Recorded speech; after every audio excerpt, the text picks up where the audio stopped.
Hi everyone. तो आज का जो टॉपिक है वो टॉपिक है पोस्ट वॉर रिकवरी। मतलब कि पोस्ट मतलब यहाँ पे बाद में हो रहा है कि लड़ाई के बाद आखिर कैसे इकोनॉमिक रिकवरी होता है। The first world war prove the first world war proved devastating for the economy of the world as its recovery proved very difficult। तो कहता है कि जो पहला विश्व युद्ध हुआ, जैसे कि पहला विश्व युद्ध में क्या हुआ था, बहुत ज़्यादा ह्यूज अमाउंट ऑफ मनी खर्च हुआ था, बहुत ज़्यादा वॉर का मतलब लड़ाई का जो सामान हुआ, जैसे कि गन हुआ, टैंक हुआ, मशीन गन्स हुआ, इस सब को बहुत ज़्यादा ह्यूज अमाउंट में खर्च हुआ था, इन सब का बहुत ज़्यादा ह्यूज अमाउंट में यूज़ हुआ था। तो कहता है कि जो पहला विश्व युद्ध हुआ वो ऐसा उभर के आया, ऐसा प्रूफ हुआ कि एकदम वर्ल्ड का जो इकोनॉमी था ना, मतलब कि वर्ल्ड का जो आर्थिक स्थिति था वो भयानक तौर पे से एकदम गड़बड़ा चुका था। डिवेस्टेटिंग मतलब भयानक होता है। एज इट्स रिकवरी प्रूव्ड, तो मतलब कि ये जो खर्च हुआ है, जो मतलब पहला विश्व युद्ध लड़ने में जो पूरी दुनिया के जो कंट्री जो लड़ रहे थे उनको जो अपने मतलब क्या होता है उसको खजाना, अपने खजाना में से जो उनको पैसा खर्च करना पड़ा था, अपने जो उनको खर्च करना पड़ा था पैसा, वो उस पैसे का रिकवरी उनके लिए बहुत ज़्यादा डिफ़िकल्ट हो रहा था, हार्ड हो गया था कि उस चीज़ को वो लोग रिकवर नहीं कर पा रहे थे। Britain which was the world's leading economy in the pre war period. तो कहता है कि ब्रिटेन का यहाँ पे जिक्र हो रहा है कि ब्रिटेन क्या था कि जब लड़ाई से पहले बहुत ज़्यादा एक ऐसा देश था जिसके पास सफिशेंट अमाउंट ऑफ मनी था, जो कि कर्ज के तौर पे पैसा देता था, अच्छा इकोनॉमिक स्टेटस उसका वेल मेंटेन था ब्रिटेन का।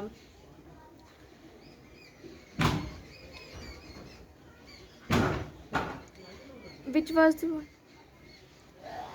Economy in particular Britain in particular faced a prolonged crisis. तो कहता है कि अब जो ब्रिटेन है मतलब फर्स्ट वर्ल्ड वॉर के टाइम अब वो बहुत ज़्यादा प्रोलॉन्ग्ड मतलब लंबा, मतलब कि अब जो ब्रिटेन है वो बहुत ज़्यादा एकदम कंटिन्यू होकर के उसको क्राइसिस फेस करना पड़ रहा था। अब जो है ब्रिटेन वो इकोनॉमिक क्राइसिस को फेस कर रहा था। At the time when Britain was engaged in the war. तो कहता है कि जैसे कि ब्रिटेन भी युद्ध लड़ रहा था, ब्रिटेन भी फर्स्ट वर्ल्ड वॉर में इन्वॉल्व था। तो कहता है कि उस समय जब ब्रिटेन विश्व युद्ध में जो जुटा हुआ था, पहला विश्व युद्ध में जब ब्रिटेन जुटा हुआ था, there were development of industries in India and Japan. तो कहता है कि तो फिर जो इंडिया और जो जापान हुआ वहाँ इंडस्ट्री का डेवलपमेंट हो रहा था, मतलब कि इंडिया और जापान में इंडस्ट्री डेवलप होना शुरू हो गया था। After the war it become very difficult for Britain बोल दिए थे, Britain to recapture its earlier position of dominance in the Indian market. तो कहता है कि जैसे कि इंडियन मार्केट में क्या था, इंडस्ट्री डेवलप हो चुका था। तो जब जैसे ही लड़ाई ख़त्म होता है, फर्स्ट वर्ल्ड वॉर का जो वॉर पीरियड होता है जब वो ख़त्म होता है तो ब्रिटेन के लिए बहुत ज़्यादा मुश्किल हो गया था। जो उसका पहले का जो पोजीशन था इंडिया में, जो उसका ट्रेड मार्केट में जो डोमिनेंस था, जो दबदबा था, उस दबदबे को वापस उसी फॉर्म में ला पाना उसके लिए बहुत ही ज़्यादा मुश्किल हो गया था। Its also felt very difficult to compete with Japan internationally. देखो जैसे कि पहला जिक्र होया हुआ था कि जापान में भी इंडस्ट्री का डेवलपमेंट हो रहा था, और जब लड़ाई ख़त्म होता है तो ब्रिटेन के लिए जो बहुत ज़्यादा मुश्किल हो चुका होता है कि वो जापान का जो इंटरनेशनल मार्केट डेवलप होया हुआ था उसके इंटरनेशनल मार्केट से वो कम्पीट कर सके। Moreover to finance war expenditures, Britain had borrowed liberally from the US। तो कहता है कि अपने एक्सपेंडिचर, अपने खर्च को मेंटेन करने के लिए जो वो लड़ाई में उसको पैसा जब उसको घटा ब्रिटेन को, तो वो क्या किया कि US से वो कर्ज ले लिया। This mean that at the end of the war, कहता है इसका मतलब ये है जब पहला विश्व युद्ध जब ख़त्म होता है, Britain was burden with the huge external debts. तो कहता है कि जो ब्रिटेन जो हुआ वो कर्ज के तले दम दबा हुआ था। The war had created an atmosphere of boom, economic boom, sorry. तो कहता है कि ये जो लड़ाई हुआ, इस लड़ाई की वजह से, विश्व युद्ध की वजह से इकोनॉमिक बूम आता है, एक एटमोसफियर ऐसा डेवलप हो जाता है जिसकी वजह से जो इकोनॉमिक सिस्टम में एक बहुत बड़ा उछाल आता है। मतलब कि बूम मतलब क्या, उछाल।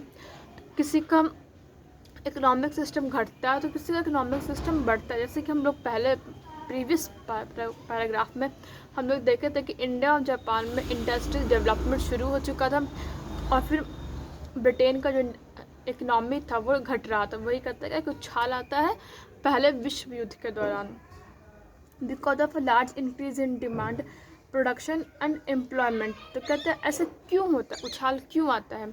इसका रीज़न यहाँ पे ये बताता है कि because of large increase in demand, demand increase होता है, प्रोडक्शन इंक्रीज़ होता है, एम्प्लॉयमेंट भी इंक्रीज़ होता है। When the war boom ended, तो कहता है ये जो लड़ाई का जब टाइम ख़त्म होता है, production contracted and unemployment increase. तो कहता है कि जो प्रोडक्शन होता था, मतलब जो खेती होता था, चाहे अदर जो प्रोडक्शन होता था वो घटता है, अनएम्प्लॉयमेंट इंक्रीज, और अनएम्प्लॉयमेंट बढ़ता है, मतलब कि काम करने वालों की जो संख्या होती है वो घटती है, लोगों को काम नहीं मिल रहा होता है। At the same time the government reduced bloated war expenditure, this development led to huge job losses. तो कहते हैं ये सब जो डेवलपमेंट हुआ, इन सब चीज़ों की वजह से जो लॉस में भी काफ़ी घट्टा होता है, मतलब काफ़ी जॉब लॉस होता है। इन 1921 1 in every 5 British workers was out of work. तो कहते हैं 1921 के जो साल था, उस साल ब्रिटेन में मतलब कि हर एक 5 जो ब्रिटिश वर्कर होते थे उसमें से कोई एक को जॉब से हटा दिया जाता था, चाहे उसके पास जॉब नहीं रहता था। Indeed anxiety and uncertainty about the work become an enduring part of the post war scenario. तो कहते हैं कि जैसे कि देखो किसी का नौकरी छूट जाएगा तो उसको तो चिंता होगा ही होगा। तो कहते हैं इसलिए जो लड़ाई का जो टाइम चल रहा सिनेरियो था, उस टाइम चिंता एक बहुत अहम चीज़ बन गया था, इंसानों की पार्ट ऑफ द लाइफ बन गया था। मैनी एग्रीकल्चर इकोनॉमीज है ना, इकोनॉमीज, हाँ, many agriculture economies were also in crisis. तो कहते हैं एग्रीकल्चर इकोनॉमीज जो है वो भी इस क्राइसिस में थे, मतलब तंगी में वो लोग भी थे। Let us consider the condition of wheat producers. तो कहते हैं अब कंडीशन को देखो, एक मतलब कि क्या कंडीशन, मतलब क्या एक सिचुएशन को देखो, व्हीट प्रोड्यूसर का एक सिचुएशन को यहाँ पे बतलाता है। बिफोर द वॉर, तो कहता है लड़ाई से पहले eastern Europe was a major supplier of wheat in the world market. तो कहता है जो वर्ल्ड मार्केट हुआ, उस वर्ल्ड मार्केट में जो ईस्टर्न यूरोप के जो लोग हुए वो मेन सप्लायर था व्हीट का। When the supply was disturbed during the war, तो कहता है कि जो सप्लाई था, मतलब कि जो व्हीट प्रोडक्शन का जो सप्लाई था, जब वो लड़ाई के टाइम जब गड़बड़ाता है, wheat production in Canada, America and Australia expanded dramatically. तो कहता है कि जैसे कि ईस्टर्न यूरोप में लड़ाई की वजह से गड़बड़ाता है व्हीट प्रोडक्शन, क्योंकि यूरोप इन्वॉल्व था, तो उसकी दूसरी तरफ जो अदर जो कंट्री होगा, कनाडा, ऑस्ट्रेलिया, अमेरिका में व्हीट प्रोडक्शन तेज़ी से बढ़ता है। But once the war was over, पता है, तो कहता है जैसे ही ये लड़ाई ख़त्म होती है, production of wheat in eastern Europe was revived and created a glut in wheat output. तो कहते हैं जैसे ही ये लड़ाई ख़त्म होता है, यूरोप लड़ाई मतलब कि देखो पहला विश्व युद्ध ख़त्म होता है, production of wheat in eastern Europe was revived. तो कहता है कि व्हीट का जो प्रोडक्शन हुआ यूरोप में, जो व्हीट जो प्रोड्यूस होता था वो दोबारा से अच्छे अमाउंट में प्रोड्यूस होने लगा, uncreated glut in the wheat output. तो कहता है कि जो व्हीट का जो प्रोडक्शन है वो पूरा भरमार हो गया था वर्ल्ड मार्केट में, व्हीट का भरमार हो गया था, मतलब कि गेहूं का भरमार हो गया था। ग्लट मतलब भरमार होता है बहुत ज़्यादा ह्यूज अमाउंट में। Grain prices fail. तो कहता है कि जो दाम जो हुआ ये सब ग्रेन का घटता है, जाहिर सी बात है कोई सामान बहुत ज़्यादा रहेगा तो कोई उसको क्यों खरीदेगा, सस्ते में ही बिकेगा, उसको हटाने के लिए तो सड़ जाता है। रूरल इनकम्स डिक्लाइन, लोगों का इनकम घटता है। फार्मर्स बिकम डीपली इंडेप्ट, और जो किसान होते हैं वो कर्ज़ में एकदम डूब जाते हैं।